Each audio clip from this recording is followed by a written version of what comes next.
In the previous video of this Age of Empires game hacking series, we binary patched the main game executable in order to create a permanently modified version of the game binary, which always has cheats enabled. Specifically, for this series, the reveal map and no fog cheats. If you haven't watched that video, go take a look now, because in this video, we are going to take the next step. Rather than binary patching and messing with the game executable directly, we are instead going to solve this problem in a more dynamic and less disruptive way, using Dynamic Link Library, or DLL for short, injection. Why? Well, for an old game which isn't being updated, binary patching is unlikely to cause any real issues. But what happens if the game is updated and our patches are overwritten by the update? Or what happens if some anti-cheat checks are verifying the hash sum of core game files? Or even simpler, what happens if we have a number of cheats and we want to be able to enable and disable them at specific times? In this specific case, for such an old game, these are theoretical problems for our binary patching solution. But let's over-engineer something anyway, using DLL injection to create an Age of Empires trainer. Before we get into the details, we first need to understand what DLL injection actually is. DLL injection is a useful technique used by game hackers and malware authors alike.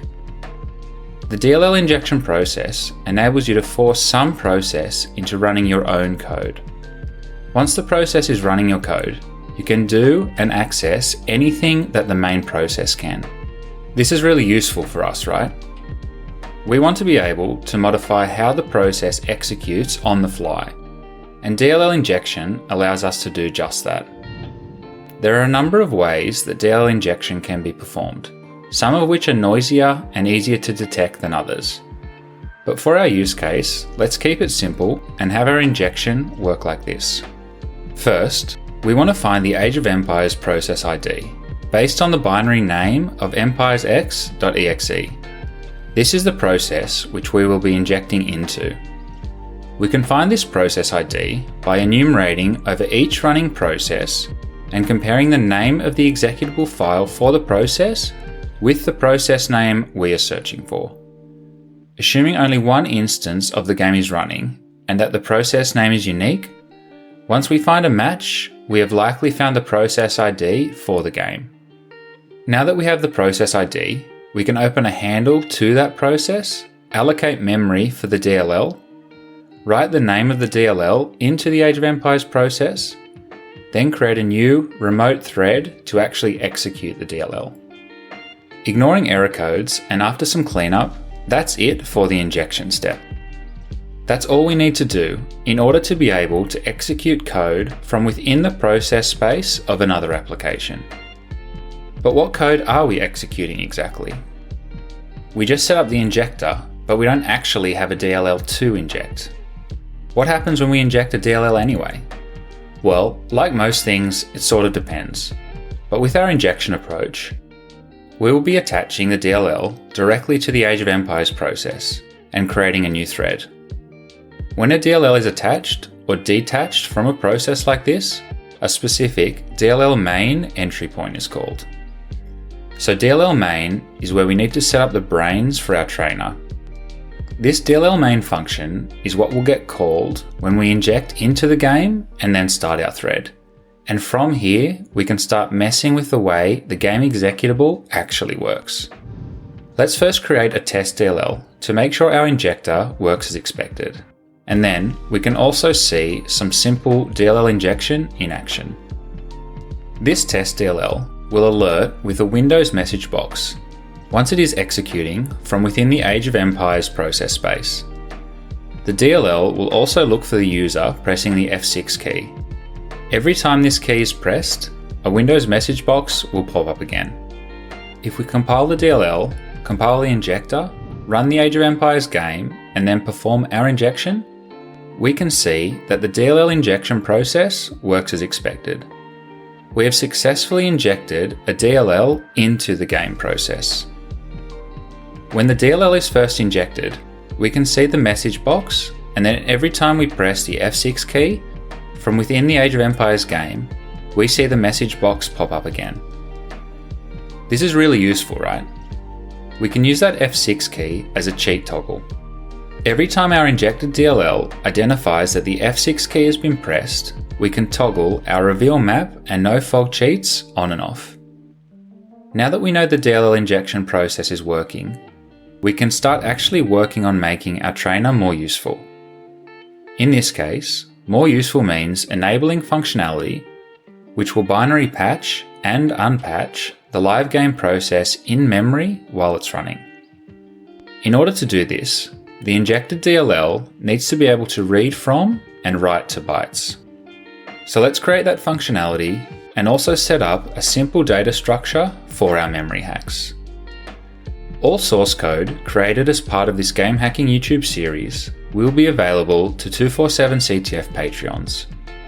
If you enjoy this channel, want easy access to the source code and support content creation, take a look at the Patreon link in the video description below. For our memory hack data structure, we need to store a few things. The address where we want to write data, which is the location of our patch address which we found in a previous video. The data we want to write to that location, which is our game patch, and the current data stored at that location before the patch, which is the original unmodified game functionality. Once the data structure is defined, we can initialize the data for our memory hack. Specifically, we need to set up the locations and patch bytes for each of the game draw functions we found previously. Specifically, we need to set up patches for revealing tiles on the main map, revealing objects on the main map, removing fog of war on the main map, revealing tiles on the minimap, and lastly, removing fog of war on the minimap. In order to be able to toggle our hack on and off, we need to store the original game data. By storing the original game data, our toggle can write either the patched or the original bytes each time the F6 key is pressed. In order to do that, we first need to read the current, original data stored at the patch address before we override it. Now that everything is initialized and set up, we also need to create our actual patching function. Depending on the toggle state, our patch function will enumerate over each memory hack, then modify the game bytes to either patch or unpatch the game. Once the patch has been applied, we will also toggle the patch state. That way, we can track progress and apply the right patch next time this function is called. To recap, the process flow of our trainer is as follows. Create an injector to inject our trainer DLL into the Age of Empires process. Once injected, store the current value of the bytes stored at the patch address, which are the original unpatched bytes for the game.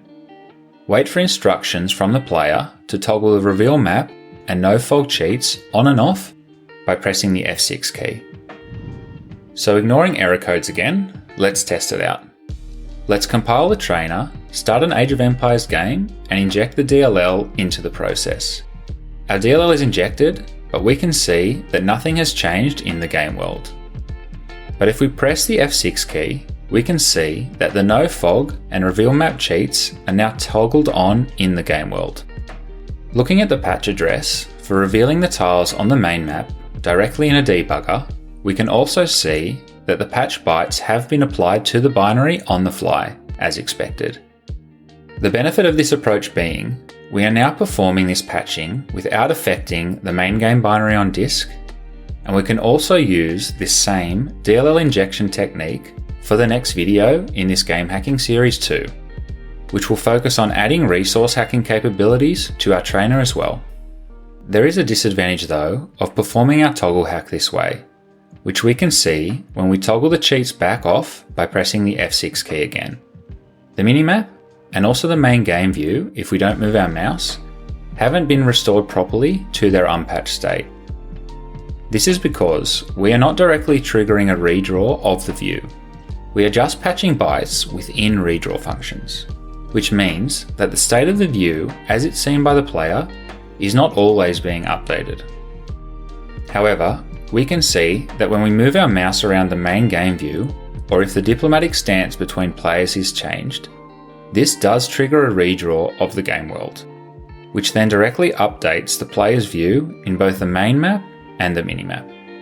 This bug in our trainer could be fixed by directly triggering a redraw of the game world after toggling our patch, but that's a topic for another reversing video.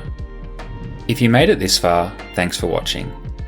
It really helps the channel grow if you comment, like, and subscribe below. Also, if you are interested in solving capture the flag challenges across a range of traditional Jeopardy-based categories, including reverse engineering, make sure to check out 247ctf.com.